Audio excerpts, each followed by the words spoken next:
அனைவருக்கும் வணக்கம். வண்ணரியம்மன் ஆஸ்ட்ரோ தளத்தின் வாயிலாக உங்களை தொடர்பு கொள்வதில் மகிழ்ச்சி. இந்த பதிவில் கும்ப ராசி கும்ப லக்ன நண்பர்களுக்கான மே மாத பலன்களை பார்க்கலாங்க.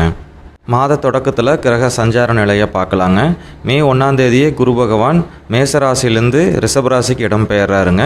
அது கும்பராசிலேருந்து 4வது ஸ்தானமாக வருதுங்க. அதாவது சுகஸ்தானத்தில் குரு பயிற்சியாக போகுதுங்க. சனி பகவான் ஜென்மத்திலேயே இருக்காருங்க. அதாவது கும்பராசிலேயே ஆட்சி பலத்தோடு இருக்காருங்க. ராகு பகவான் 2வது ஸ்தானத்தில் செவ்வாயோடு சேர்க்கை பெற்றிருக்காருங்க. புதனும் முதல் வாரத்தில் 2வது ஸ்தானத்துலேயே நீச்ச பலத்தோடு இருப்பாருங்க. அடுத்த 2 வாரம் மேசராசியில் அதாவது 3வது ஸ்தானத்தில் சஞ்சரிக்க போகிறாருங்க. கடைசி வாரத்தில் புதன் பகவான் 4வது ஸ்தானமான ரிஷபராசிக்கு இடம்பெயர்வாருங்க. சூரிய பகவான் முதல் 2 வாரம் மேசராசிலேயே இருப்பாருங்க. அடுத்த 2 வாரம் ரிஷபராசிக்கு இடம்பெயர்வாருங்க. சுக்கிர பகவான் 19ஆம் தேதி வரைக்கும் மேசராசிலேயே இருப்பாருங்க. 19ஆம் தேதிக்கு மேலே ரிஷபராசியில் ஆட்சி பலத்தோடு சஞ்சரிக்க போகிறாருங்க. கேது பகவான் 8வது ஸ்தானத்திலேயே இந்த மாதம் முழுசும் சஞ்சரிக்க போகிறாருங்க. கும்பராசி கும்ப லக்ன நண்பர்களை பொறுத்த வரைக்கும் இந்த மே மாதத்தில் தொழில் பண்ணுறவங்களுக்கும் உத்தியோகத்துக்கு போகிறவங்களுக்கும் வியாபாரம் செய்கிறவங்களுக்கும் ரொம்ப சிறப்பான மாதங்க. நல்ல உயர்வு இருக்குங்க. பொருளாதார ஏற்றம் இருக்குங்க. இவ்வளோ நாள் வேலையிலையோ தொழிலையோ வியாபாரத்துலேயோ சின்ன சின்ன சிக்கல்களை சந்திச்சுட்டு இருந்திருப்பீங்க. அந்த சிக்கல்கள் எல்லாம் களையெடுக்கப்படுங்க. சீரான மற்றும் சிறப்பான முன்னேற்றம் இருக்குங்க. ஒரு சிலருக்கு வேலை போகக்கூடிய அபாயம் கூட கடந்த காலங்களில் இருந்திருக்குங்க. அந்த நிலைமையெல்லாம் மாறிடுங்க. அதே போல் தொழில் பண்ணுறவங்களுக்கும் இந்த தொழில் இழுத்து மூடிடலாமா, வியாபாரமே நடக்க மாட்டேது, இந்த மாதிரி ஏதோ ஒரு யோசனையில் இருந்திருப்பீங்க. இந்த மாதத்திலிருந்து அந்த நிலைமையெல்லாம் கம்ப்ளீட்டாக மாறிடுங்க. நீங்கள் நல்ல உயர்வை சந்திக்கக்கூடிய நேரம் இதுங்க. இவ்வளோ நாளும் எதெடுத்தாலும் தடையும் தாமதமாக இருந்திருக்குங்க. ஒரு சிலர் நிறைய நஷ்டங்களை கூட சந்திச்சிருந்துருப்பீங்க. கடன் வாங்க வேண்டிய சூழ்நிலை ஏற்பட்டிருக்குங்க. அளவுக்கு மீறிய கடன் கூட சில பேர் வாங்கியிருப்பீங்க.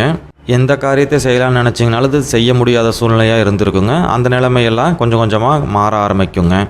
இந்த மாதத்திலிருந்தே விரை செலவுகள்லாம் கட்டுக்குள்ளே வருங்க. நீங்களே அனாவசிய செலவை முன்யோசனையோடு தவிர்த்துருவீங்க. மே 14ஆம் தேதிக்கு மேலே சூரிய பகவான் மேசராசியிலேருந்து ரிஷபராசிக்கு இடம் பெயர போகிறாருங்க. கூடவே குரு பகவானோட அவர் சஞ்சரிக்க போகிறாருங்க ரிஷபராசியில். இது நல்ல நல்ல பலன்களை கொடுக்குங்க. அவங்க ரிஷபராசியிலேருந்து சூரியனும் குரு பகவானும் 10ஆம் இடமான தொழில் ஸ்தானத்தை பார்ப்பாங்க. அதனால் தொழிலில் நல்ல முன்னேற்றம் ஏற்படுங்க. வேலையில் ஒரு சிலருக்கு பதவி உயர்வு கூட கிடைக்கிறதுக்கு வாய்ப்பு இருக்குங்க. மே 19ஆம் தேதிக்கு மேலே சுக்கிர பகவானும் 4வது ஸ்தானத்திலேயே ஆட்சி பலத்தோடு இருக்கிறதுனால வீடு வாங்கலாம்னு நினைக்கிறவங்க இந்த சமயத்தில் முயற்சி பண்ணலாங்க. கண்டிப்பாக கிடைக்குங்க. இந்த காலகட்டங்களில் பூமி வாங்கலான்னு ரொம்ப நாள் காத்துட்டு இருந்தவங்களுக்கும் கைகூடி வருங்க. அதே போல் வண்டி வாகன சேர்க்கையெல்லாம் கூட மே 19ஆம் தேதிக்கு மேலே ஏற்படுறதுக்கு பிரகாசமான வாய்ப்புகள் இருக்குங்க. வித்யாகாரகனான புதன் பகவான் 2வது ஸ்தானத்தில் நீச்ச பலத்தோட முதல் வாரத்தில் சஞ்சரிக்க போகிறாருங்க. இந்த முதல் வாரத்தில் போட்டித் தேர்வுக்கு யாராவது ப்ரிப்பேர் பண்ணிட்டு இருந்தீங்கன்னா கொஞ்சம் கடினமாக தாங்க இருக்கும். நல்ல முயற்சி எடுத்து படிக்கணுங்க. அதே போல் நிலம் வாங்குறவங்க வீடு வாங்குறவங்களாம் டாக்குமெண்ட்டை 1க்கு 2 தடவை வெரிஃபை பண்ணிக்கிறது ரொம்ப நல்லதுங்க. ஏன்னா புதன் பகவான் தான் டாக்குமெண்ட்டுக்கும் காரகத்துவம் பெறாருங்க. முதல் 3 வாரத்துக்கு தந்தை வழியிலையோ தந்தை வழி சொந்தங்கள் வழியிலையோ உங்களுக்கு நல்ல ஆதாயங்கள் இருக்குங்க. சமுதாயத்தில் நல்ல மதிப்பும் மரியாதையும் உங்களுக்கு இந்த காலகட்டங்களில் கிடைக்குங்க. உங்களோட உயர் அதிகாரிகள் மூலமாக உங்களுக்கு நல்ல செய்தியெல்லாம் கூட இந்த முதல் 3 வாரத்தில் கிடைக்கிறதுக்கான வாய்ப்புகள் இருக்குங்க. 2வது ஸ்தானத்தில் ராகு பகவானும் செவ்வாய் பகவானும் சஞ்சரிக்கிறாங்க. இந்த காலகட்டங்களில் குடும்பத்தில் சின்ன சின்ன பிரச்சனைகள் வந்து விலகுங்க. பேச்சுவார்த்தையில் ரொம்ப கவனமாக இருக்கணுங்க. என்னதான் ராகு பகவான் இருந்து உங்கள் பேச்சில் ஒரு ஈர்ப்பு ஏற்படுத்தினாலும் கூடவே செவ்வாய் பகவான் இருந்து உங்களோட கடுமையான சொற்களை பேச வைப்பாருங்க. கடுமையான சொற்கள் நீங்கள் பிரயோகிக்கிறதுனால நிறைய சொந்த பந்தங்கள் உங்கள் மேலே கோவப்படக்கூடிய சூழ்நிலை ஏற்படுங்க. குடும்ப உறுப்பினர்களே உங்கள் மேலே வருத்தப்படக்கூடிய சூழ்நிலை ஏற்படுங்க. அதனால் கொஞ்சம் கவனமாக இருக்கணுங்க. என்னதான் வருமானம் ரொம்ப சீரான வளர்ச்சி ஏற்பட்டாலும் செலவுகள்லையும் நீங்கள் கொஞ்சம் கண் வைக்கணுங்க. 2ஆம் இடத்துல இருக்கிற ராகும் எதையும் பெருசாக செய்ய வைப்பாருங்க. 5 லட்ச ரூபாய்க்கு கார் வாங்கலான்னு நீங்கள் பட்ஜெட்டோடு போனீங்கன்னா 15 லட்ச ரூபாய்க்கு கார் வாங்க வைப்பாருங்க.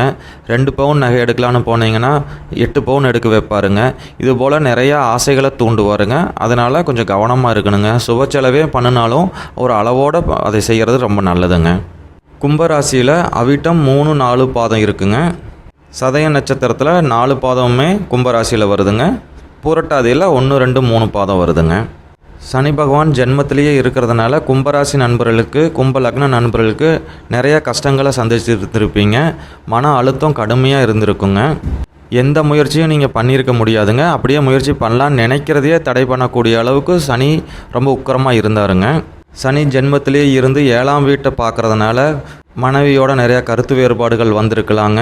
நீங்கள் ஒன்று கிடக்க ஒன்று பேசி அவங்க தப்பாக புரிஞ்சுக்கிட்டு அதனால் பல பிரச்சனைகள் நீங்கள் கடந்த காலங்களில் சந்திச்சுட்டு இருந்திருப்பீங்க. மனைவி உங்கள் வீட்டு பிரிஞ்சு போயிருப்பாங்க. நீங்கள் போய் சமாதானப்படுத்தி கூட்டிகிட்டு வந்திருப்பீங்க. பார்ட்னர்ஸோட நிறையா கருத்து வேறுபாடுகள் இருந்திருக்குங்க. ஒரு சிலர் பார்ட்னர்ஷிப்பை விட்டு பிரிஞ்சு வந்து தனியாக தொழில் தொடங்க முடியாமையும் தவிச்சிட்டு இருந்திருப்பாங்க.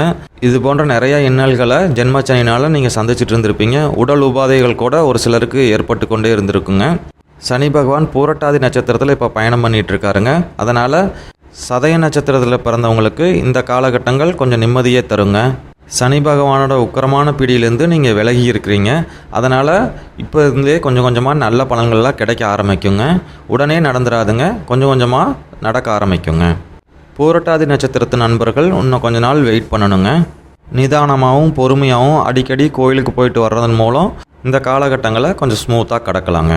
மீண்டும் நல்லதொரு பதிவில் சந்திக்கலாங்க. நன்றி.